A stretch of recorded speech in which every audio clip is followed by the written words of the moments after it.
The Lantau Trail is a 68-kilometre long trail.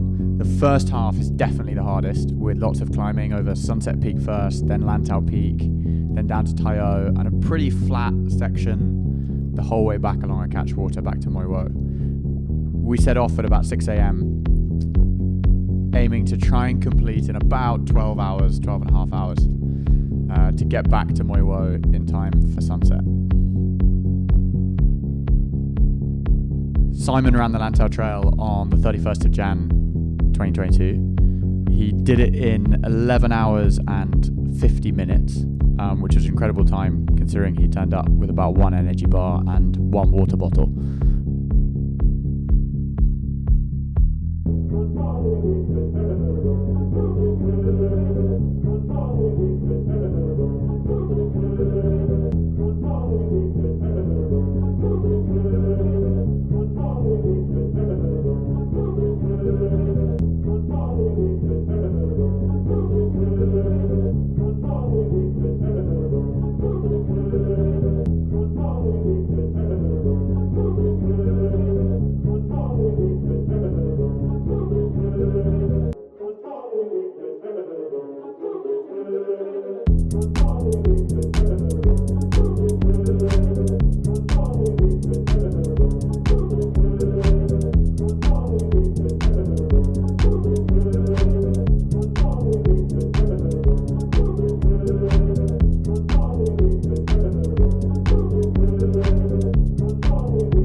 So this is just at the top of Sunset Peak.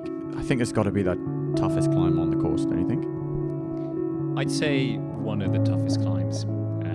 We're going down towards Lantau Peak. High spirits, sun is coming out. It's the sign of a very good day. It was pretty foggy though. I'm pretty sure I remember losing Wilson up here. Didn't we lose Wilson for a little while at the top of Sunset? Yeah, it was a special one because we had John and Wilson join us for the start. John had just come off an ACL injury, so he'd done pretty well to get himself ready for this one. So it was a special start, wouldn't you say?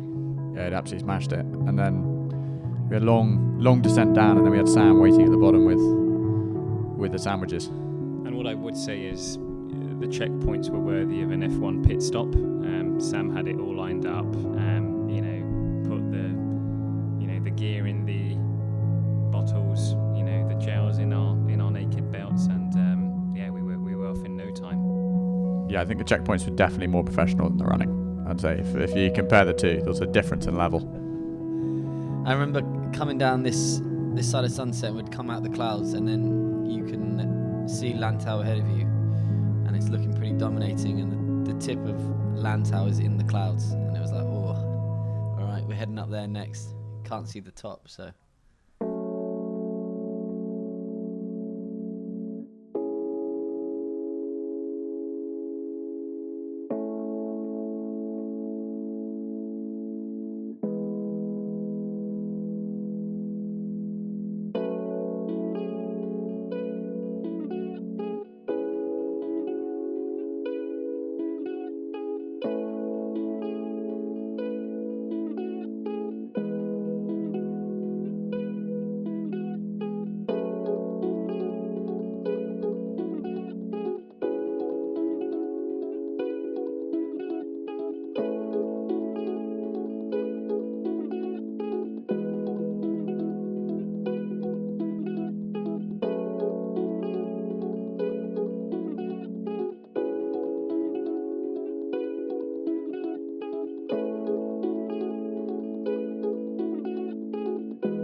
So I think unlike the Hong Kong Trail, no one actually drank any bluegills at this point on the Lantau Trail. Yeah, there were 3 cans ready for us, and I remember just glancing at it and thinking, nah, not having that. Maybe later. Yeah, I think we just came down a really difficult section, which was the top of Lantau Peak, and it was surprisingly cold actually. If I recall, it must have been 7 or 8 degrees, so we were pretty freezing, and trying to get running to warm ourselves up at this point. But the bluegills did look quite appealing, and we're definitely going to have one a bit later on, of course. Oh, the oat bars. Those delicious oat bars. Cav kept trying to tease us with them throughout the whole trail. I still stand by hot cross buns. Those hot cross buns were absolutely incredible. This is where sadly I ran out, so that was the end of the hot cross buns for me.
An absolute surprise. We'd had quite a tough...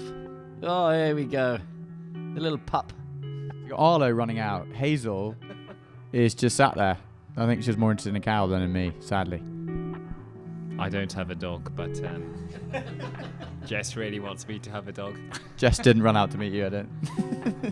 No, sadly not. She hates my running. So. We'll cut that. This was a bit of a surprise actually, because I don't think some of the crew were going to meet us in Tai O. They were going to meet us later on, so that was a big uplift, having a big crowd. Is that because we were going really slowly? May have been that. Let's not talk about that. But then, we had a good feed, stretch, massage, and then had to wait a couple of minutes for Sandy to get there, which slowed us down a bit. Yeah, I think my knee was starting to play up on the downhill, coming down off the headland beforehand. So it's getting a bit of treatment. Eddie did sterling work and loosening it up and stretching me out so I could keep going around the next section. If I'm not incorrect, this was the first bluegill of the day, which I'm not sure what time it was by this point, but probably late morning. So this section was where when I ran it with Simon, and last year was where I was going to stop, and I was pretty adamant that I was going to stop, and Simon was like, we need to get some noodles before we keep going. So unfortunately the shop was closed because we're doing it over Chinese New Year, so we had to run an extra couple of K into Tai O to get some noodles. And the whole way through eating the noodles, Simon was looking really sad. He was like, I'm just really, really concerned about having to do this next bit by myself. Oh, it's just going to be so tough. He just guilt-tripped me into eventually doing it with him. So we set off, and I did the next section around a Shek Pik with him as well.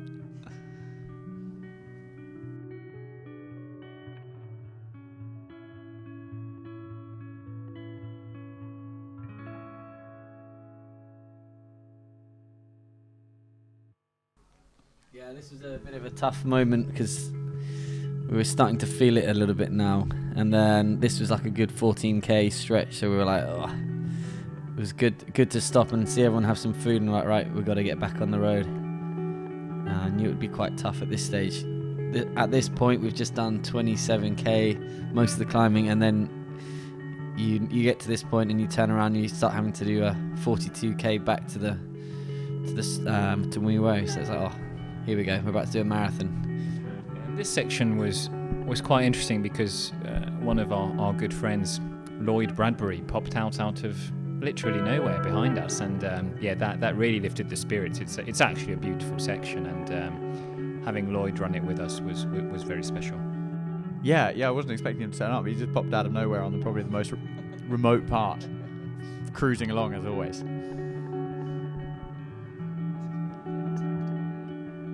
We don't get attacked, but I think there was a couple of savage dogs, as we call them, who wanted to say hi, but it was a bit of a surprise. There's always quite aggressive dogs around this section, around through those villages.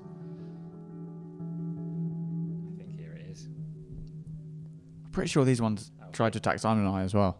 I think they're always there. Definitely made me jump.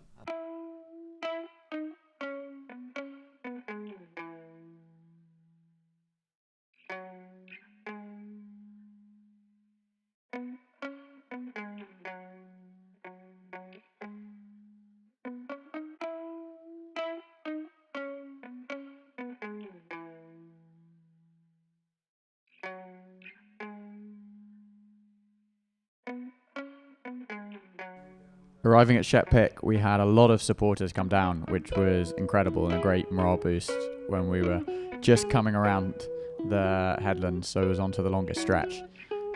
2 dogs arrived as well who ran the next section, Hazel and Arlo. I'm not sure if that sped us up or slowed us down, but it was good to see them, and so good to have so many people join and run the next 5k over to...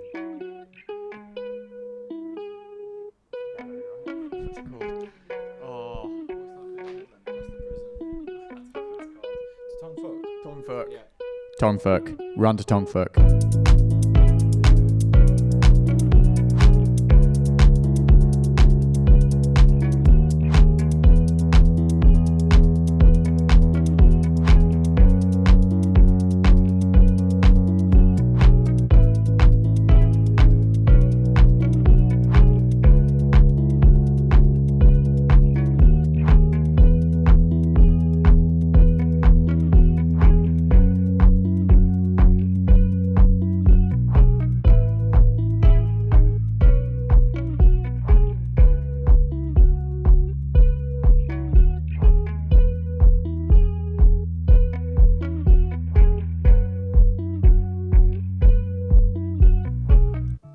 So I think we just finished the headland at this section and getting into Tongfuk, right, to go up to the Catchwater.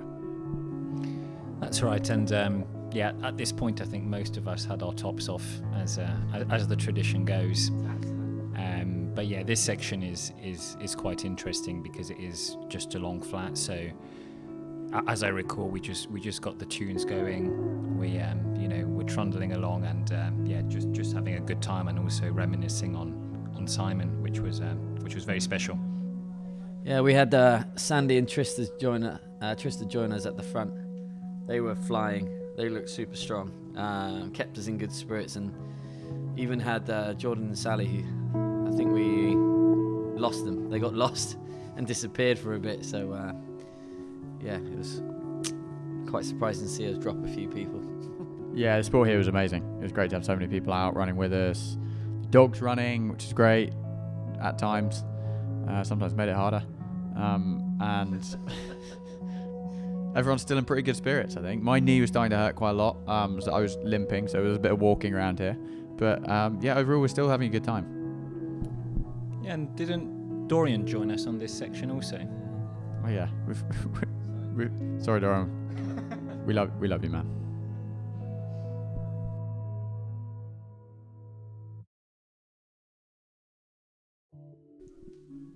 So here we're coming into Puyo. 60k That's right. under the belt. Been a good session up to this point. A lot of Joe McKeldry, if I can remember rightly. Bit of the climb coming along the Catchwater. Yeah, I wasn't a massive fan of that tune, to be honest, but Joe McKeldry? yeah, I did, go along with it, but yeah, I don't know. We had it on repeat quite a few times. Some people just dark inside. What I would say is by this point we've done about 2,500 meters of elevation, which after 60 kilometers is definitely not insignificant, as we keep saying on these trails. So yeah, definitely, I think all feeling a bit tired by this point. Poor crew had further beers as well at this stage. They were quite entertaining to run into. We were getting a bit tired at this point, and seeing everyone really relaxing into the event was a good moment. Yeah, so unfortunately for me, this was the point where I realised I probably needed to stop, as I was getting to the point where I couldn't really put weight on my leg, and was slowing us down to quite a slow crawl rather than a walk, which I'd been doing before. So at this point, I stopped, sadly, after 60k with only 8k left, and let these two warriors continue on their own. Yeah, it was sad leaving Harry behind, in particular after 60 kilometers, only a last small section left. Yeah, difficult moment. This section here was hairs on the back of the neck moment. Alex and I decided to sprint it in, because that's what Simon used to do at the end of the trail runs, and we thought we'd push it at the end. And, yeah, just coming into this Muo ferry pier for China Bear was a pretty electric feeling running in. Coming around the corner, cheers. Trying to get to that green post box was pretty amazing, wasn't it? Yeah, it was amazing and pretty emotional. I remember we put on Jonas Brothers, great tune, and I remember Eddie saying to me, we need to sprint this, because Simon always used to finish his trails like this, and we were in pain by that point, and just thinking about the big man and pushing it, to the limits was pretty emotional, as I remember. Yeah, It was incredible how Simon, he would just go out, and the way he did all of these trails was with not a huge amount of preparation, not much food or water or anything like that. He would just go out casually one day and complete it largely on his own, not much support. It was kind of ridiculous how he could manage to do that. Sort of no fuss, wasn't it? It was pretty, and then with beers and cigarettes along the way. Just no nonsense. That was I don't Simon. remember any of this. Right there, just watching it back, it was all a bit of a blur. Just, yeah, a bit in shock. I think we just polished that one off. Time for a couple of beers at the China Bear afterwards. yeah, and Sam graciously organised us a champagne shower, which is a tradition when you finish the Hong Kong 4 Trail Ultra Challenge. This is a bit different. It's the 4 trails for Robbo, but it felt definitely better, although no one's ever done the 4 trails Ultra Challenge, but it felt better.